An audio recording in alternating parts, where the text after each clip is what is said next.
I think you need to enjoy your life just in moderation. Yeah. And I love pizza. I love cheese curds. It's okay. This is On Nutrition, a podcast from Mayo Clinic where we dig into the latest nutrition trends and research to help you understand what's health and what's hype. I'm Tara Schmidt, a registered dietitian with Mayo Clinic in Rochester, Minnesota. This episode, Alzheimer's and diet. Dementia is the sixth leading cause of death in the U.S., and the most common form, Alzheimer's disease, is on the rise globally. Although some factors are out of one's control, there are some diets proven to reduce the risk. So what should we be eating to improve our brain health? Is it all about the omega-3s or some secret superfood? Here to explain is Dr. Bryan Neth, a neurologist at Mayo Clinic in Rochester, Minnesota. Dr. Neth focuses on the treatment of Alzheimer's disease and researches how to improve memory through diet and other interventions. Hi, Dr. Neth. Thanks for joining me today. Thanks, Tara, and for inviting me here. So to start, what is Alzheimer's and what's its link with food? There's still a big question mark here. We think we certainly have a lot more insight than we did 20, 30 years ago. There's many researchers all throughout the world that are studying Alzheimer's disease, and we've made, again, big advancements. However, most Alzheimer's disease and other degenerative diseases, things like Parkinson's disease and Lewy body dementia, these processes are sporadic, which means they just kind of happen. We do understand that there are some genetic risk factors, but for 97 to 98% of things like Alzheimer's disease, it's not purely genetic. It just increases your risk if you carry a copy of a gene for Alzheimer's disease. But there's a lot of factors. This is a category of diseases that we call complex diseases. There's many different things that likely go wrong for you to develop these diseases, and there's a specificity. So there's different parts of the brain that are affected in each of these diseases, and that part can change based on individual patients, and we don't know why. But there's some vulnerability to specific patients to have more left-sided symptoms than right-sided symptoms. And there's so much that we don't know. The good thing is, obviously, our funding agencies and companies and researchers realize this is super important. And there's a lot of really excellent research ongoing in this space. For a long time, Alzheimer's has been known in the public as this incurable, unpreventable, kind of horrible disease, if we're being honest. When did science or research start to make this connection between diet and our cognitive function? Yeah, some of the understanding of the relationship between diet and Alzheimer's really came also out of the understanding of Alzheimer's being sort of a chronic age-related disease, which is associated with other age-related diseases, things like high blood pressure, high cholesterol, diabetes. And certainly, in my view of literature, in the 1980s, 1990s, we started to get some sense that lifestyle, whether diet or exercise or potential therapies, could help improve cognitive aging. And that sort of picked up in the early 2000s and the early 2010s as well. But a lot of it came from observational work, largely late 80s, early 90s, and then picked up steam in more recent years. I was just going to say, I don't know if this is actually the first one, but the first one referenced that I saw was in 1993. They called CHAP, Chicago Health and Aging Project. This was an observational study looking at the risks of what impacts cognitive decline, dementia, and eating patterns was one of those risk factors or lifestyles that they were studying. Yeah, there is a lot of these big aging studies, and we have one at Mayo Clinic Study of Aging. And when you have these studies where we're following people over time, they provide a lot of good opportunities for us to look for other factors that contribute to cognitive aging, including diet, including exercise, including other sort of cognitive physical activity engagement. So now working in neurology and learning about this in your education and your practice, has this influenced your eating patterns or your families? We both have very small children at home, so might not get to do this perfect Mediterranean-ish diet, but do you feel like you're practicing what you kind of preach to your patients? Yes, but I'm biased because I have a background in studying diet in Alzheimer's disease. In my day-to-day life, I do eat more Mediterranean like. So sort of whole foods, fruits, vegetables, as much as I can. Obviously, with little kids, it's really challenging sometimes. You might need to go to the chicken nuggets. So, it's not perfect. But for the most part, I try to gravitate towards less ultra-processed foods.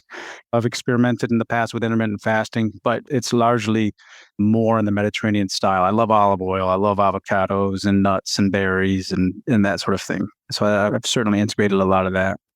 Rather than Mediterranean diet, I actually like to call it like a Mediterranean pattern of eating, right? Because this was not food that was assigned to people. These were not people in research studies being fed specific food.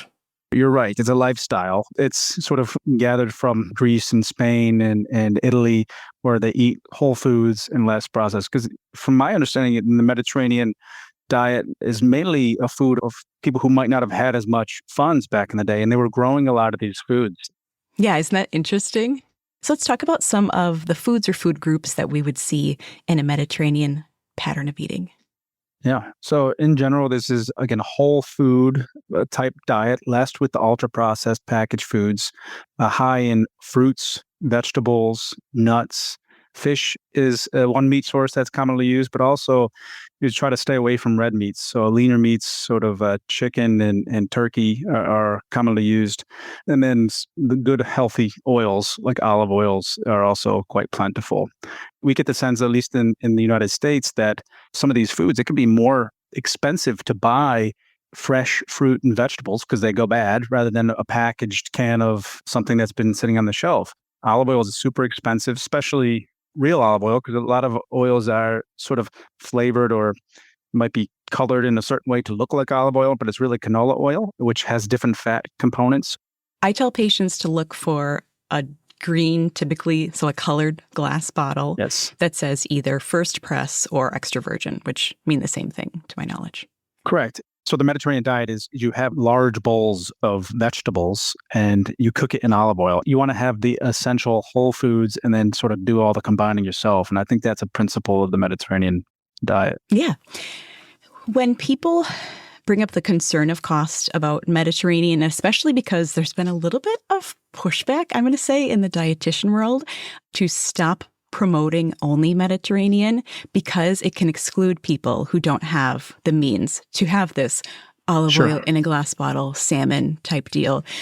I argue that you can still eat tuna that's in a can, which is real cheap, even frozen vegetables if they're flash frozen, and that's it. You can still have any kind of fruit. I don't care what kind of fruit it is. You can have whole grains, oats, super cheap, beans, super cheap. And it doesn't have to be olive oil if you don't like that or can't afford that. That's okay. A big thing with the Mediterranean diet is just decreasing saturated fat. Like butters and red meats. Less red meat, high-fat dairy, tropical oils.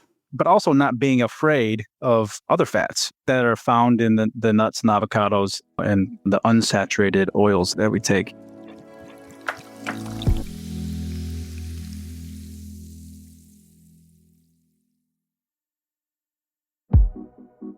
There are a few main diets that are proven to support brain health. First, there's the Mediterranean diet, which emphasizes whole foods, fish, olive oil, nuts, and fewer processed foods. And it's not as fancy as it sounds. You can eat Mediterranean style on a budget with canned tuna, frozen veggies, beans, and oats. It also involves movement and social connection, so feel free to do more walking, cooking with family, and sharing meals too. That said, we all like our snacks here and there, and restriction isn't always sustainable. So focus on what you can add to your diet instead of what you're cutting out. So we've covered the Mediterranean diet, which most people are familiar with. Next, let's talk about the other two major diets that experts point to when it comes to preventing and delaying Alzheimer's disease. There's DASH, which stands for Dietary Approaches to Stop Hypertension. It's low in sodium and high in nutrients like calcium, magnesium, protein, and fiber. Again, it's focused on whole, nutrient-dense foods. And then there's the MIND diet, which Dr. Neth and I will get into now.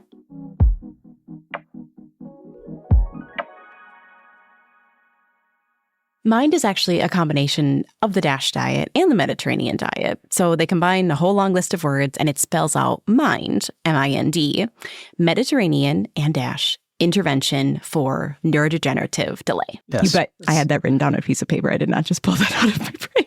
It's so long. Mind. It's long, but it's a beautiful acronym though. Mind. I mean, that was Yeah, how cool. that person deserves a raise to design that. Can you break down the differences between Mediterranean, Mind, and DASH? So there's sort of similarities between all of them. The least restrictive is Mediterranean. The most restrictive is probably the DASH, and then the Mind is in the middle of those, I think. It's a mix. I think one distinction is that the Mediterranean diet versus the Mind diet is Mediterranean diet's a little bit more open to things like, More lax. more red meats are okay, Yeah. a little more butter, which in the Midwest, a big Staple. favorite, is something that is actually kind of frowned upon more in a Mind diet, unless you're doing like a part skim mozzarella, but it's more the full fat dairy products. And in a Mediterranean diet, they're more lax with that. So I think the Mind really focuses more on taking some of the good aspects of the Mediterranean, but then being a little bit more restrictive than the Mediterranean. The DASH specifically, which is the combination diet, is more focused on lowering like sodium, Because of hypertension. but also incorporating a lot of good vegetables and stuff. Yeah. And I think that you've mentioned green leafy vegetables and blueberries multiple times. I'm just going to say berries because eat all the berries, everyone. But those actually are pretty specific foods, like individual food groups, let's call them berries and dark leafy green things that we have the most research on. When people ask me, like, what should I eat for brain health? We talk about the Mind diet and we talk about plants, but I do bring up green leafy veggies and berries. Leafy greens, obviously you get the fiber and other aspects, but looking at the micronutrients, I think it is some of the antioxidant vitamins like vitamin E, which has, from my understanding, the most evidence supporting it in Alzheimer's disease and cognitive aging as well by itself, but more so in the specific foods where vitamin E is found in.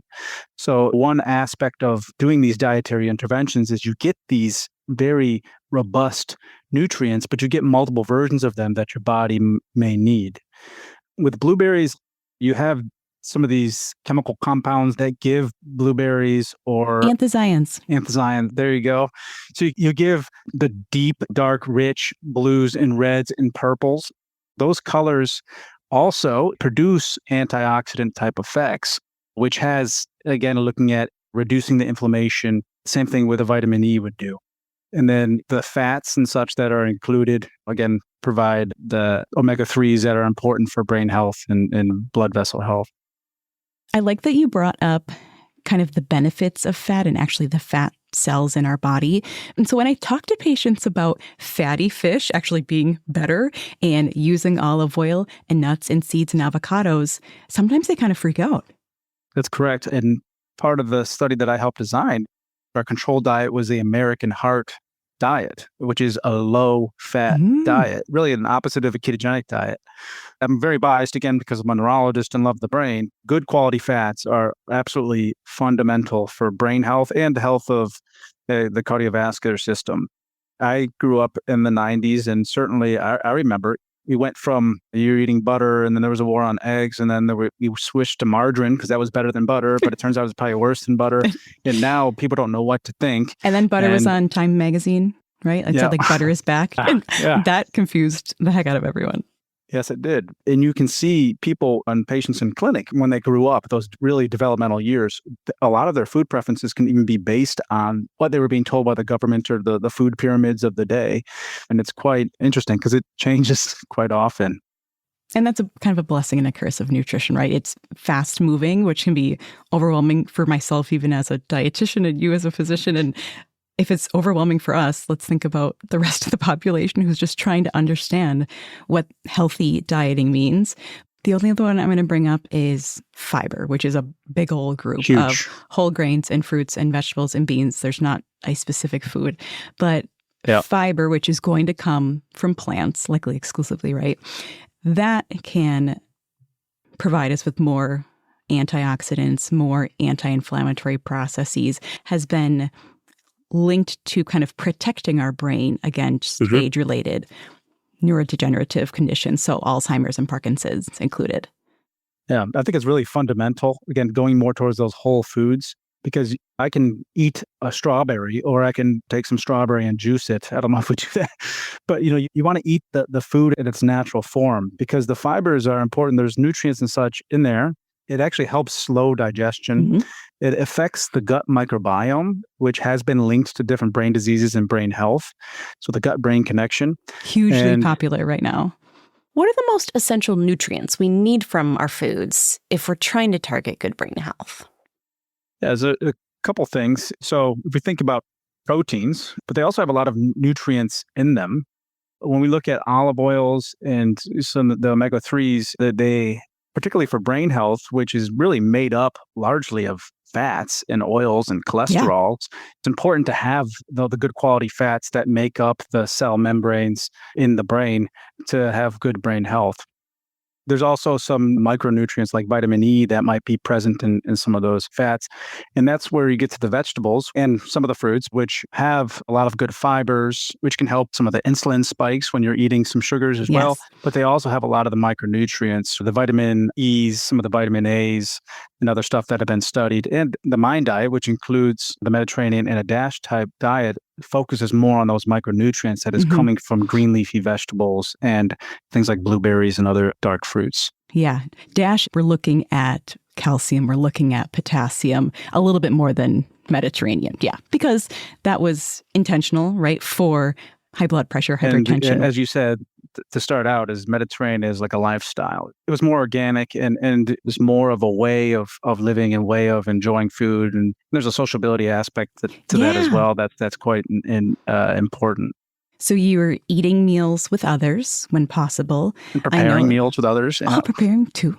I know exercise is technically part of it. And not like, hey, everyone has to go to the gym, but you're taking a walk with your family or you're walking to the farmer's market with a friend. So movement, I would say, is part of that big picture as well.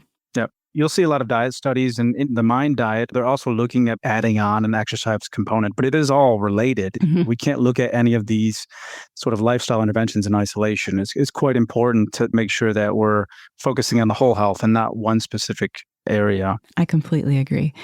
But the good thing about some of the diets is that they're not overly specific. They're just kind of this general, healthful. There's lots of plants, there's fruits and veggies, there's whole grains. So it doesn't have to be overly scientific. Yeah, absolutely. We briefly mentioned high blood pressure and diabetes. How does treating those comorbidities with diet affect our risk for Alzheimer's? Do we get a 2-for-1 where lower blood pressure equals lower risk for dementia?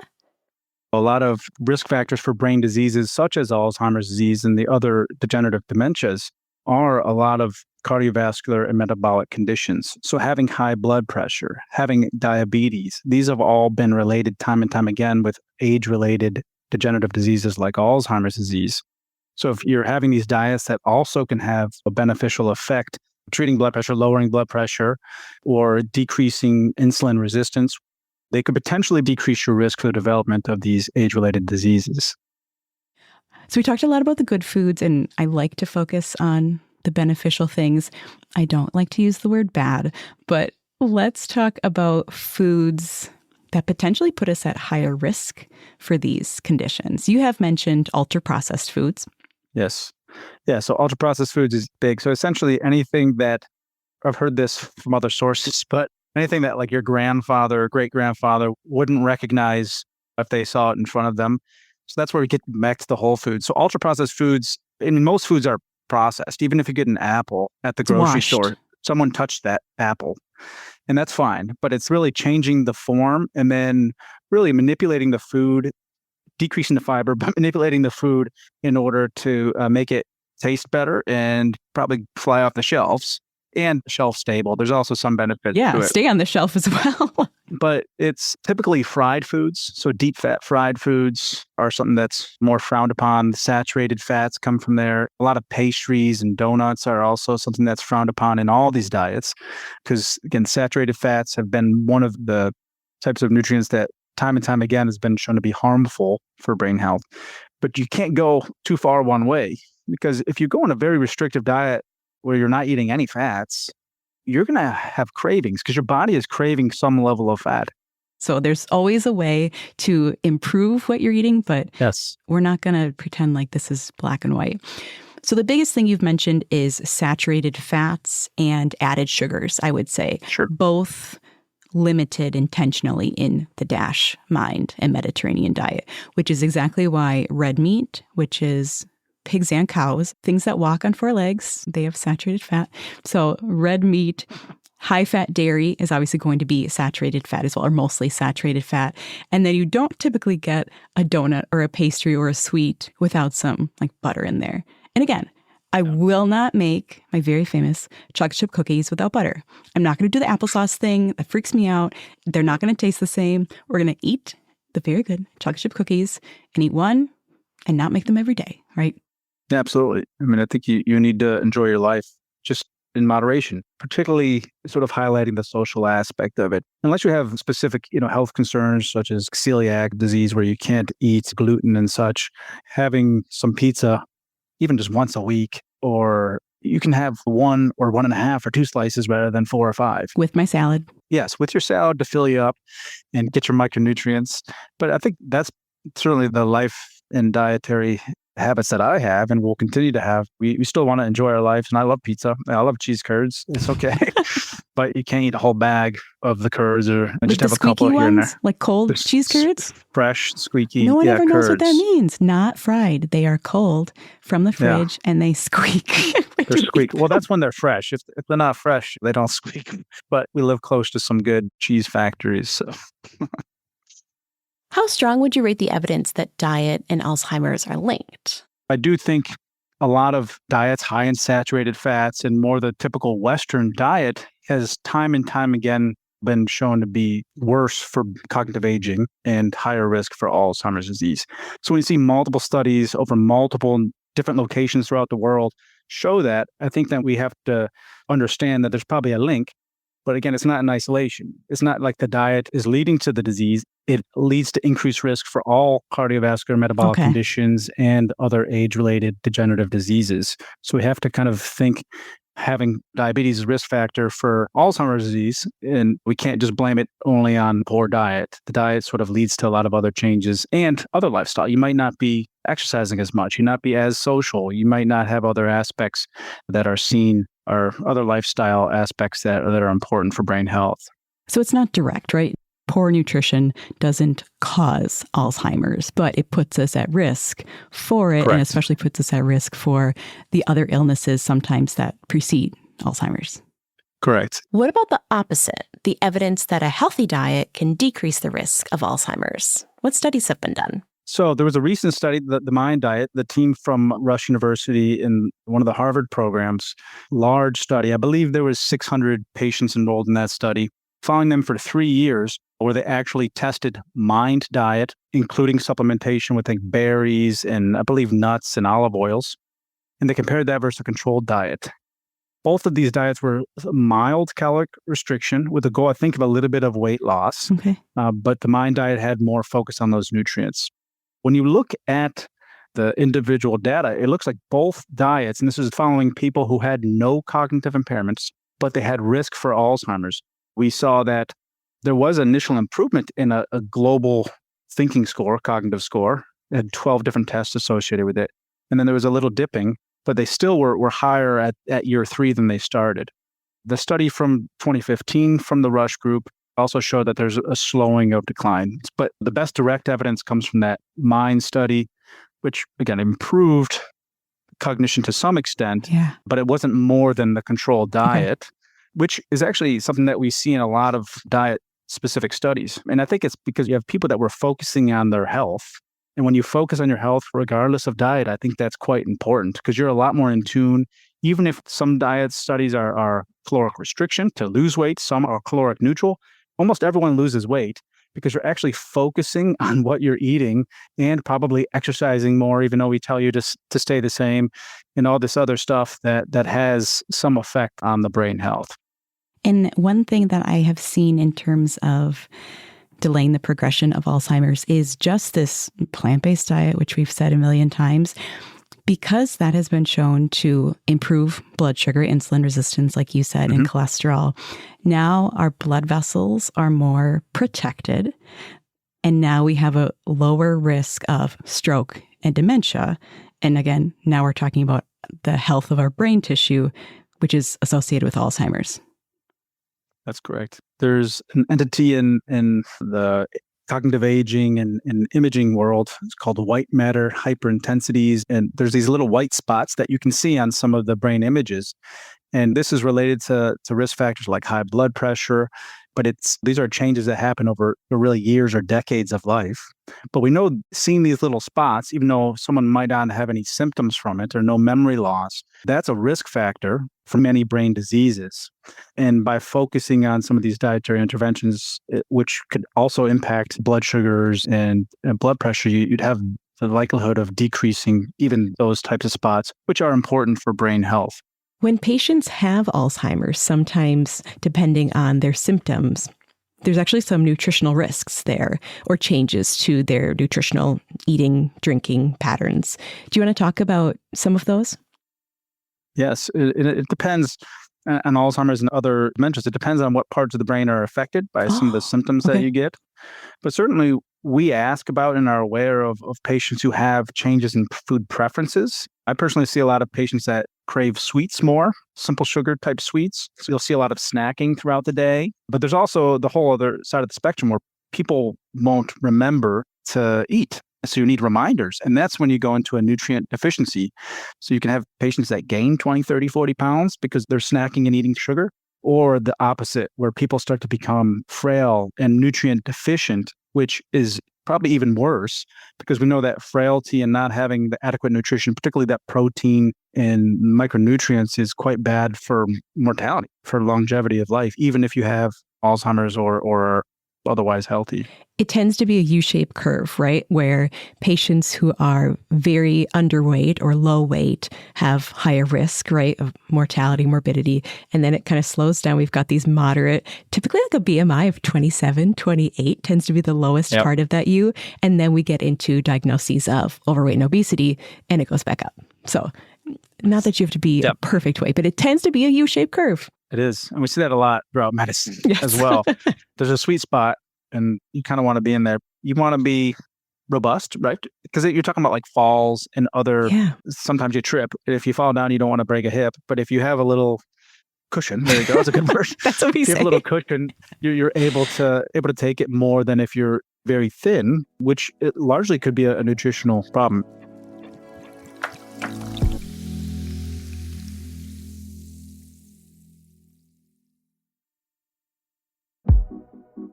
For solid brain health, experts point to the MIND diet, which stands for Mediterranean-Intervention for Neurodegenerative Delay, which encourages leafy greens, whole grains, and berries. Research shows they're packed with nutrients like fiber and vitamin E that support brain health. All three of the diets we mentioned, Mediterranean, DASH, and MIND, share the same core idea, prioritizing plant-based dishes with lots of unsaturated fats. While a poor diet isn't directly linked to Alzheimer's, we know that foods that increase your chances of diabetes or heart disease, like ultra-processed foods and red meat, also increase your chances of neurodegenerative disease. After a diagnosis, Alzheimer's patients may face nutritional challenges. Some people develop stronger cravings for sweets and gain weight, while others forget to eat and become frail or malnourished. Getting enough protein and essential vitamins is super important for overall health and longevity. Lastly, let's discuss the impact and importance of supplements and medication, and whether there are any other brain-healthy diets out there. What's the role of caregivers when it comes to patients with Alzheimer's and their eating patterns? Caregivers play a very active role, and that includes family, friends, but also sometimes nurses and other team members who come in to help. It's important just to be aware of some of the limitations and changes that could happen, and that to make sure that patients are eating good food, even if it's not a Mediterranean diet, but just eating good amount of food, including all of the major groups. Yeah, I think there's a big risk of dehydration. Absolutely. As well as, like you said, inadequate nutrition. Sometimes can the medications impact appetite? Certainly some of the stimulant medications we don't use that too much, but I think it's more of just not being aware of even the internal signals. There's this term we use called anosognosia, which means I'm not even aware I have a problem or a brain disease, or I might not even be aware of sort of the internal feelings that we're experiencing in our body, the hunger signals, or the opposite, like, oh, I forgot I just ate. Yeah. And we see that in medication. So some people can just, it's a Monday, take my medication, then a couple minutes later, it's Tuesday, take that medication. Wednesday, it's still Monday, but you're taking the medications. But you can see that with obviously eating as well. And this is individual, and the caregiver is likely aware of this, but there's even some suggestions like don't have a crazy octagon patterned tablecloth because that can be distracting, or serve one food at a time instead of multiple. Make sure you're checking the temperature because they may not, making sure not to rush the patient. So there's a lot out there just to support caregivers in terms of this may work to ideally decrease the stress around mealtime, but also make sure that the patient is getting adequate nutrition and hydration. And, even smaller meals are having options. I'd rather have someone eat something that they like than nothing at all. And so finding out the things that your loved ones actually want to eat will be quite important. Say I'm walking down the aisle at my local supplement store and I see thousands of supplements, some which actually refer to brain health right on the label. I know you said vitamin E works.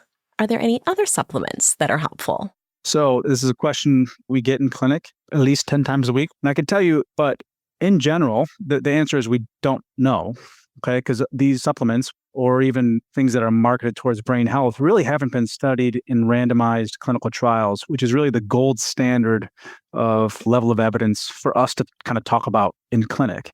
When we're looking at nutrients and supplements, certainly everyone talks about vitamin B12 and folate and other nutrients. Vitamin D is something that's commonly discussed.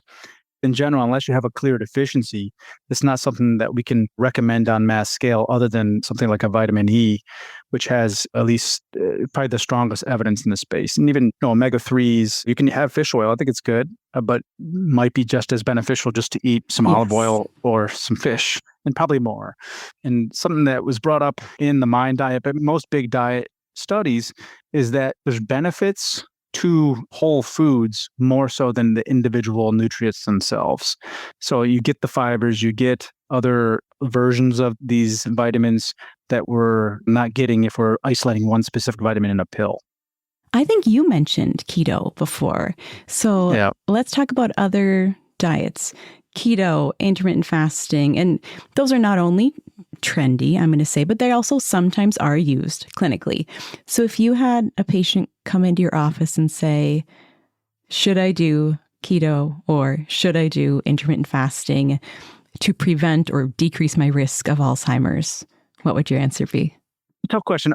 Again, I'm biased and ran a study I'm still publishing in the ketogenic diet. I'll tell you based on personal experience, but also just being a human, I think being on a ketogenic diet, particularly for long term, is too restrictive for me to comfortably recommend unless the evidence is better.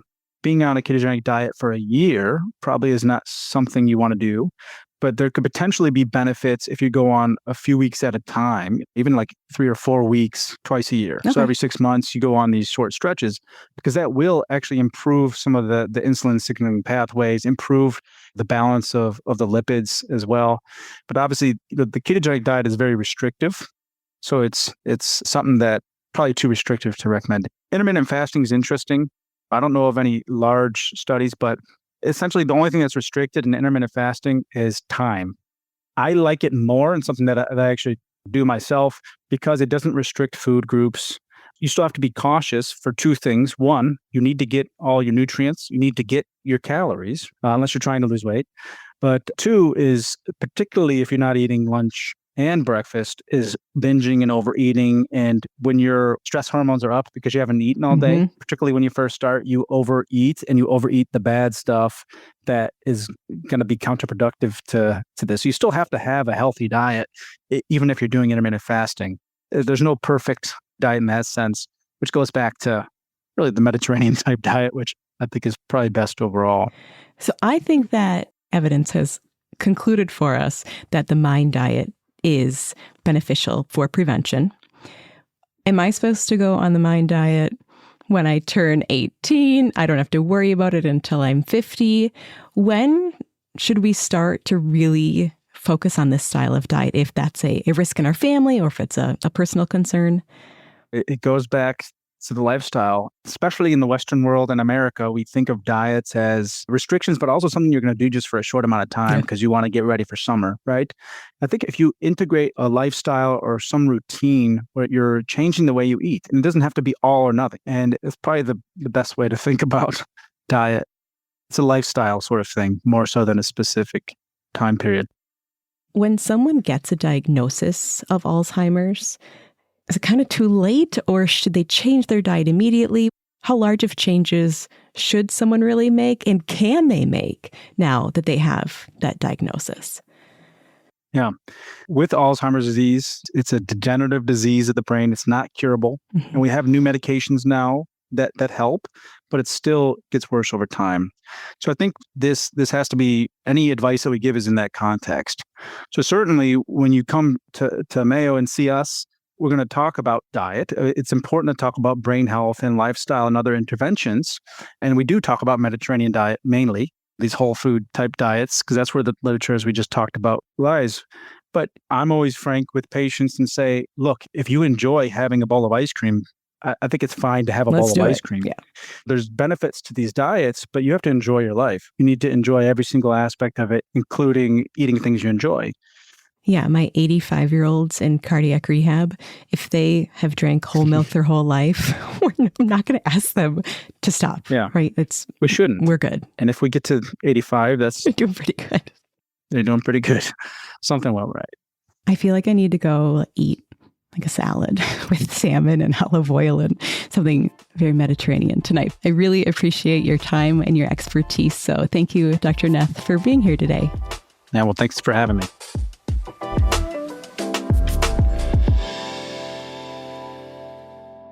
If you're caring for someone with Alzheimer's disease, it's important to keep a close eye on their nutrition and hydration.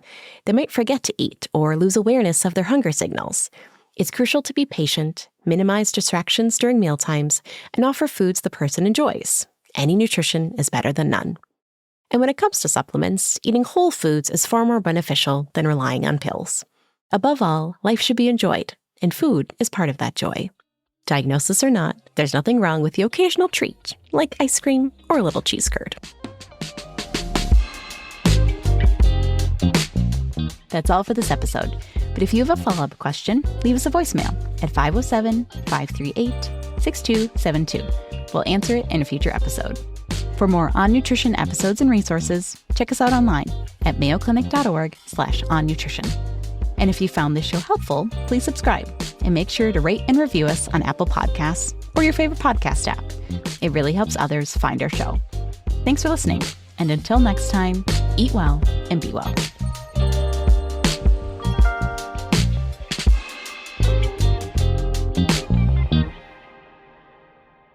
If you're a podcast host, listen up, this one's for you. My name is Allie Jackson. I'm the host of Finding Mr. Height, a dating and relationship podcast that I've been doing for 4 years now, sharing my positive and practical approach to dating that's built on my own life experience. And I wanted to share another experience that I've had, my secret behind monetizing my show. It's called Red Circle, and I was just telling my colleague about how much I love their platform. With Red Circle, not only am I getting a seamless hosting experience, but I also love the support I receive in ad sales. It's not just typical ad sales either. It's targeted opportunities based on my show and my life. And the platform is super simple. You just set your preferences and Red Circle matches you with sponsors that align with your show. You can vet every opportunity and their platform gives you great analytics. More recently too, my Red Circle team has brought me opportunities outside of my podcast on social media to really augment the podcast partnerships, bring them full circle. I just can't recommend them enough. If you want to give it a try, go to redcircle.com to get your free trial. That's redcircle.com for a free trial.